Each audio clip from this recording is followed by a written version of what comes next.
We are delighted that you're joining us for another podcast of Wake Up Aligned, and it is the podcast for chiropractors, where we get to talk about chiropractic lifestyle, and topics of interest. You can contact us through our email, and that is mailbag@amcfamily.com. Thank you for joining us. We are here to bring another podcast of Wake Up Aligned, the podcast for chiropractors. And our hope here is to always inspire, motivate, and empower you to have a better practice, a better career, get better results with your patients, and really improve in all aspects of our life. I am joined by my friend, Dr. Tara Horrall. Thank you, Dr. Tara. Thanks for coming in again today. I appreciate that. My pleasure. We're going to talk about a subject that is really important to me, and it's a subject that I presented a class on recently, and the subject is courage. Why is courage so important to you? Well, Dr. that McMurtry? was a softball question, and I tell you what, I just appreciate that so much. Courage is important because fear is ubiquitous. Fear is everywhere. That's a big word. Can you tell me what that means? It means everywhere. Good, thanks. Fear is all around. It's always lurking in the shadows. It's around every corner for people like us, people who are owning their own business in a career where we render care to the public, people who are looking to grow themselves personally, develop their mind, develop their talents, develop their heart. You know, all of those things require you and me to make consequential decisions about our future. And that future is uncertain. And because we can't see that future, we can't predict what it's going to be, fear is the most common emotion that's going to come about. Don't you think that chiropractors have extra fear too, though, because we do go against the grain in so many different ways? There's no doubt about it. Yeah. There's no doubt about it. Mm-hmm. I mean, just the fact of going to chiropractic school and saying, I'm going to be a chiropractor, is really enacting in courage in itself. Yeah. Because you are a counter-cultural kind of person, Mm-hmm. you know? Even today, when I think there is more stuff and more opportunities for health and managing health and helping your body live healthy and express health, you know, vitamins. I mean, vitamins were non-existent 60, 70 years ago. Yeah. Vitamins are everywhere. Gyms where you work out. Even today, when there are more people working on health, chiropractors are still kind of like third string in some cases. So courage is important because fear is always there. Now, we had a focal topic recently on faith, and very quickly, I'm not going to do a whole faith thing again, but faith is about dispelling the fear, right? So fear shows up if you have faith, like a spiritual faith or a faith in your own talents and abilities, or a faith in the instruction or the advice you've been given. You open that door that fear is knocking on with that type of faith, that fear will disappear, right? Fear cannot exist in that presence. But there are moments in our life where our faith is shaky. We're not sure we have enough. I'm not sure my God is big enough, as crazy as that sounds. I'm not sure those people who told me to do this and do it with everybody else really know what they're talking about. Well, in those moments, if you want to do battle with that fear, courage is your best way to go about it. Because courage is not the absence of fear. It's moving forward in spite of it or in the presence of fear. Okay? So that's why it's so important. Like if you had a virus that showed up at everybody's doorstep almost every single day, you'd want to know how to fight that virus all the time. Well, that's what fear is. It's around the corner for so many of us. I think where I want to start today is just talking about bravery versus courage. Bravery and courage, they're synonyms in a way, but they're not exactly the same. So think of this. Think of courage is the strength to endure or persevere or withstand. It's like, you got the stuff to hold steadfast. And you're doing that strength to endure, persevere, or withstand danger, fear, or difficulty. Bravery, on the other hand, is having or showing strength to face that danger, fear, or difficulty, right? So one is about endurance and perseverance. The other is just having or showing the strength to do that. So to put this in more like tangible terms, bravery is action. Like bravery could be a reflex. You have, Dr. Terry, you have two beautiful girls. If something, heaven forbid, was coming to endanger those girls, you would not think twice. You would act out of instinct. You would act out of bravery to protect your kids, right? Bravery can be reflexive. It can be a very in-the-moment, spontaneous kind of thing. Bravery is running into the burning building. Okay? Courage is endurance. Courage is almost a considered decision to act, right? I'm going to think about this. I'm going to weigh the pros and cons. I'm going to be scared out of my mind, but I'm going to take action anyway. So bravery is throwing yourself in harm's way to protect your precious daughters. Courage is doing it every single day. Like if bravery is running into the burning building, courage is going back in again a second and third time. And that's a completely different mindset. And if you are making decisions about your future, you have to know that it's not all going to be rainbows and lollipops, especially in the beginning. You might encounter some tests and some setbacks and some challenges and whatever, and you will have to persevere as you move forward. That fear is not going to dispel. So I'm thinking, bravery is opening or purchasing or starting the chiropractic practice, right? And courage is showing up every day with every patient. Continuously doing the right thing, regardless, right, of absolutely what's on the other side of that. Absolutely. Martin Luther King Jr. is a great example of courage. He's a great example of many things, but he's also a great example of courage.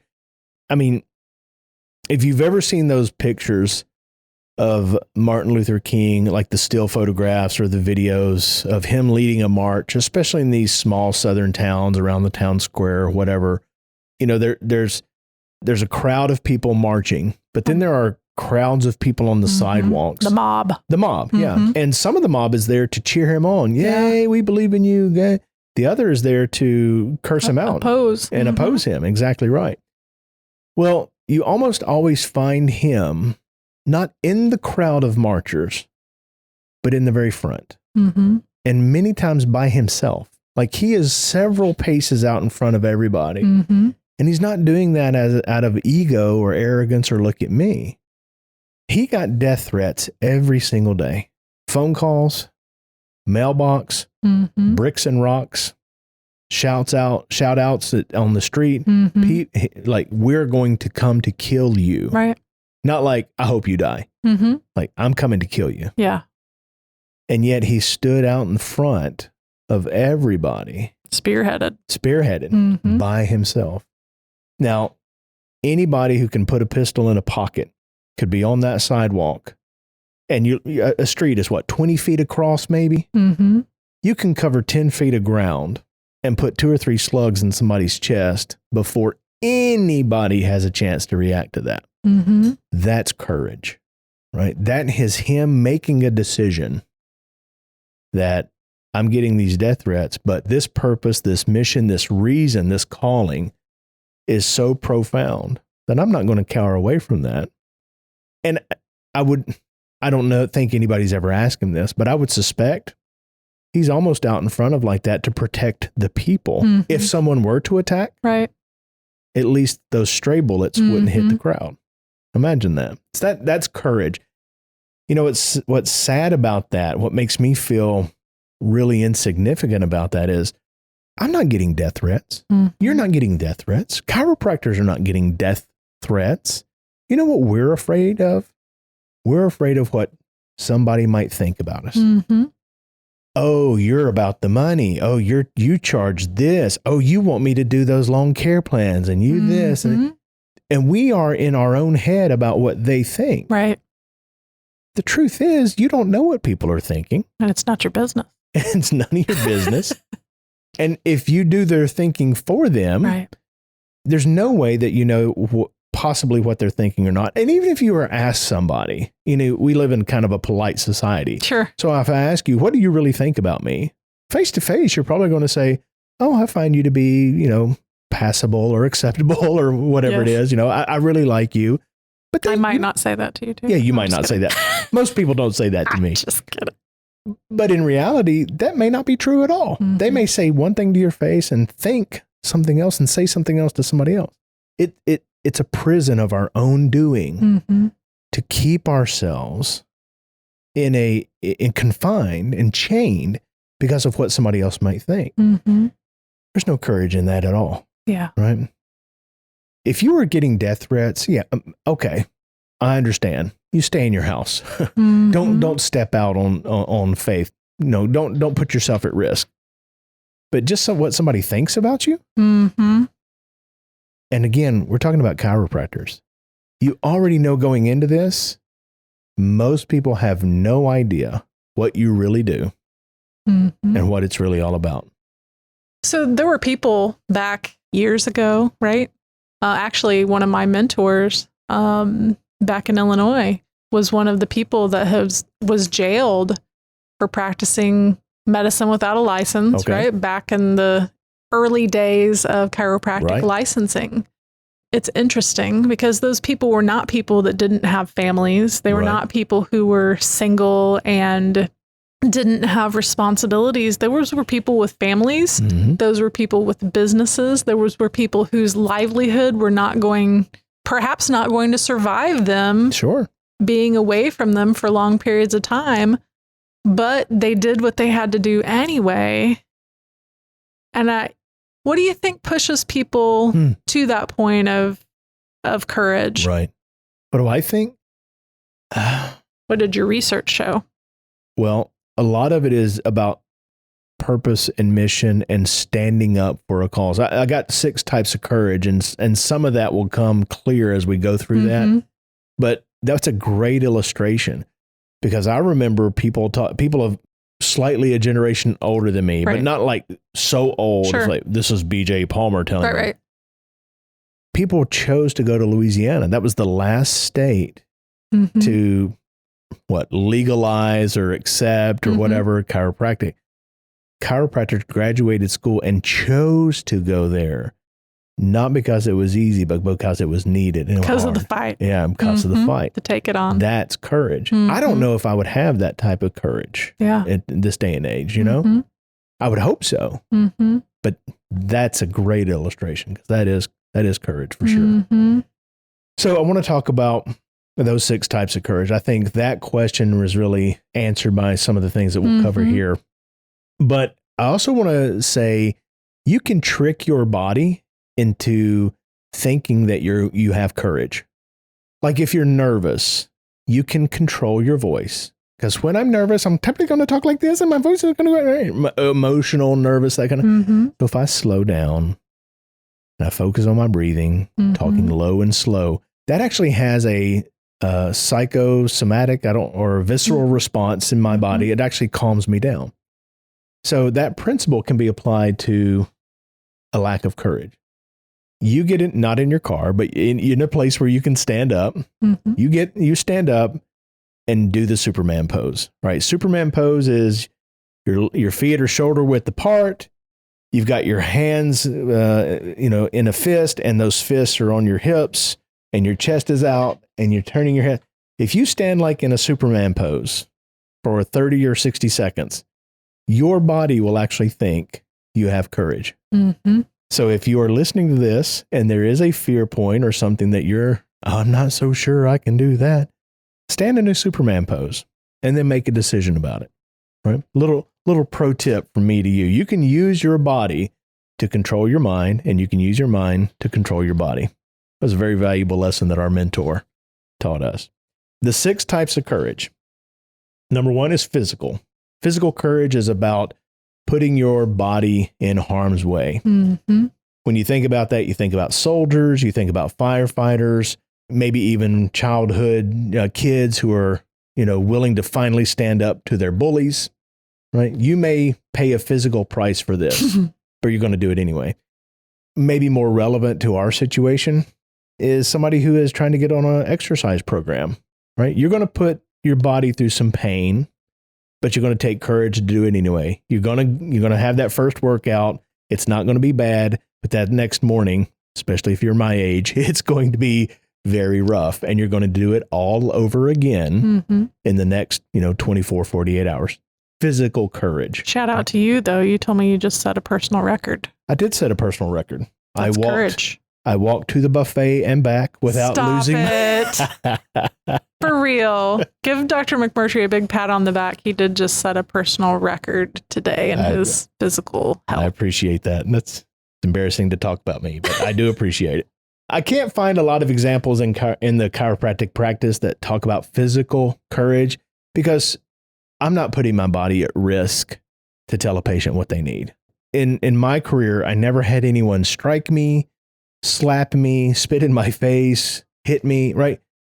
There was no physical courage necessary. Now, maybe some of you have dealt with situations where you are being abused. You are having physical issues, not in your chiropractic practice, but there's physical courage out there. Number 2 is emotional courage.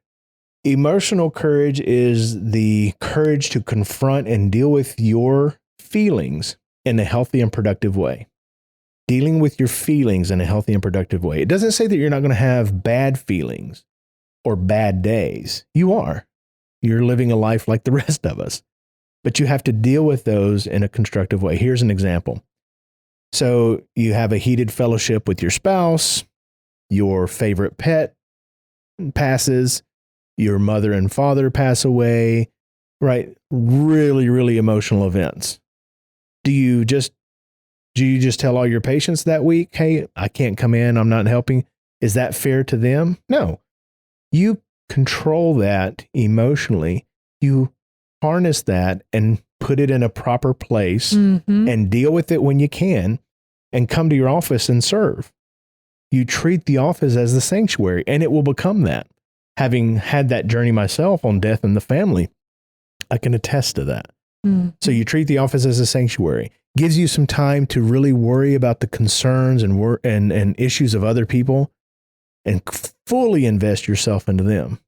You know, the irony of that, Dr. Terry, I know that you've seen it as well, is people who are really going through some rough stuff, when they adopt that, their practice always does better. Yeah. The people who don't adopt that, practice does worse. Okay. Number 3, and you can jump in on any of these if you want to. And number 3 is intellectual courage. What's reasonable, right? You have to look at the data and you have to say, it's not what I want. That's not the data I was hoping for.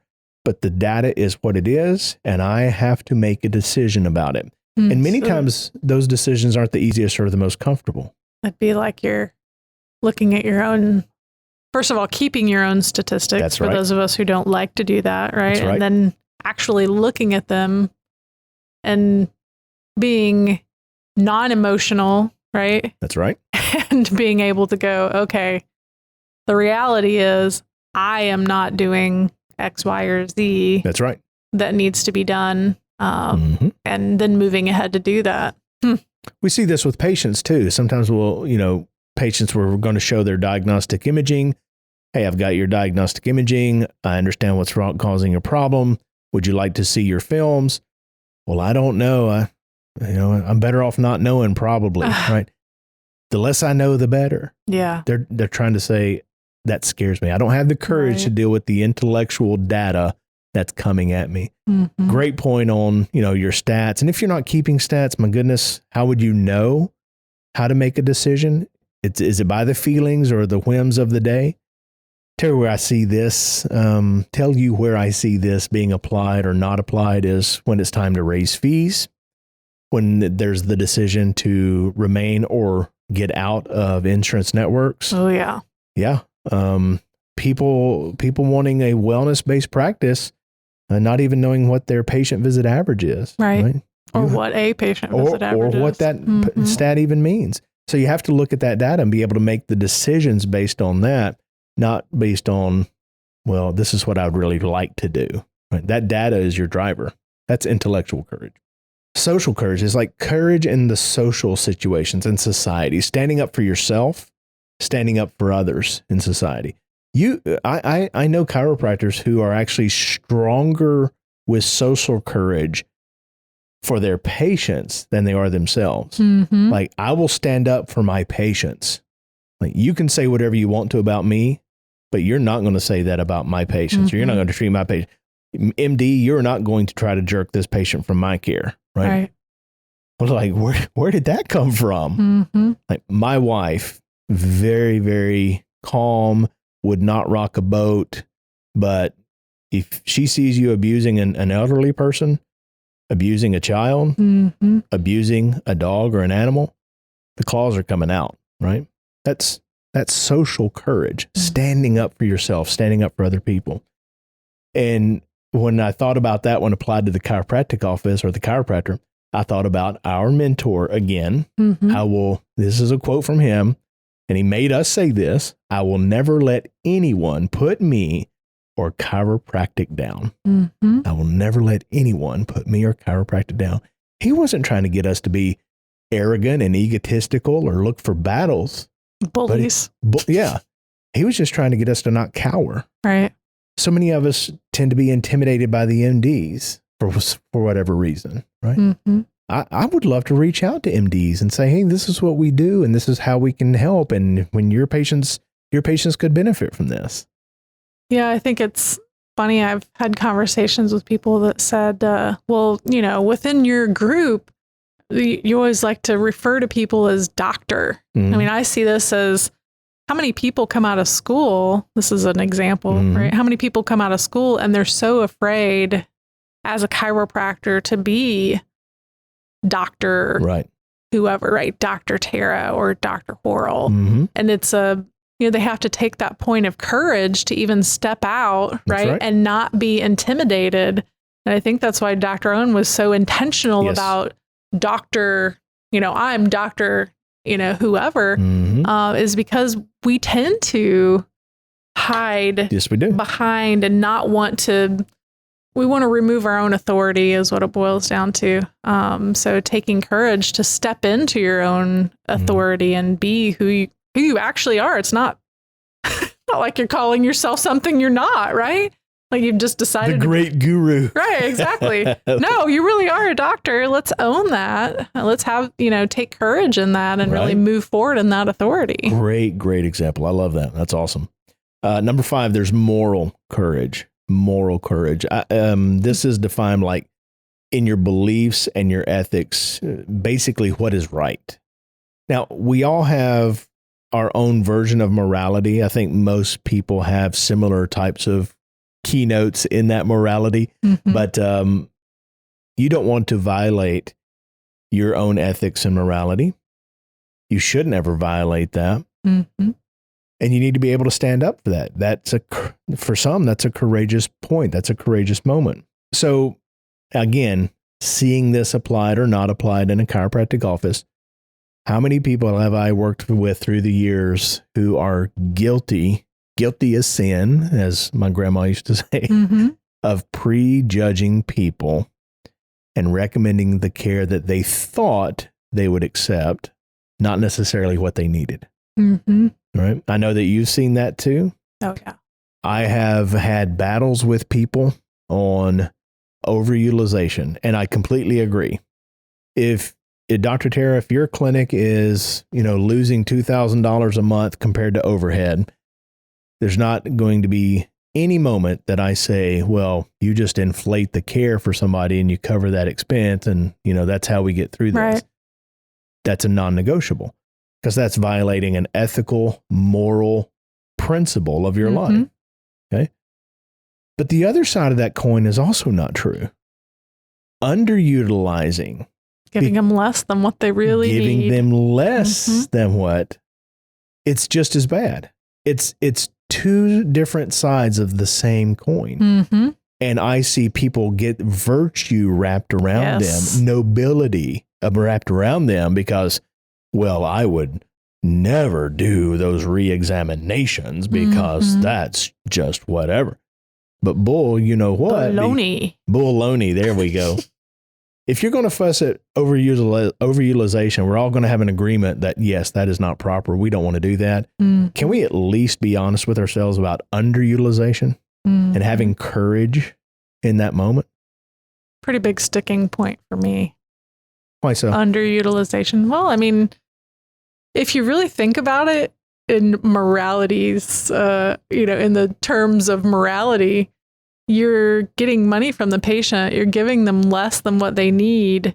So they're actually still not getting the best results that they could get. You're still creating a situation where the value that you've taken from them is not getting the results that they could have gotten. And really robbing them of that miracle because of your fear of giving them the best is, like you said, it's just as much negative as being their banker, right? And or overutilizing and overcharging and doing things that you really shouldn't be doing, really. And it's really all for the sake of really trying to be their, like I said, trying to be their banker and trying to forecast what that patient actually, what you think that patient wants you to give them. This is one of those things that just fires me up, because if people will come in and they'll say, well, the doctor said I needed a CT scan, but they didn't, they didn't think I would want to pay for it or whatever. Like, I don't know, if I had a brain tumor and you thought that I really actually needed that and you didn't recommend it because you thought that I wouldn't want to pay for it. Let's be real about that. Dispelling what I actually need for the sake of my pocketbook is a detriment to my health and my life and my family's health and life. And that's just as immoral. Yes, of course it is. As overutilization.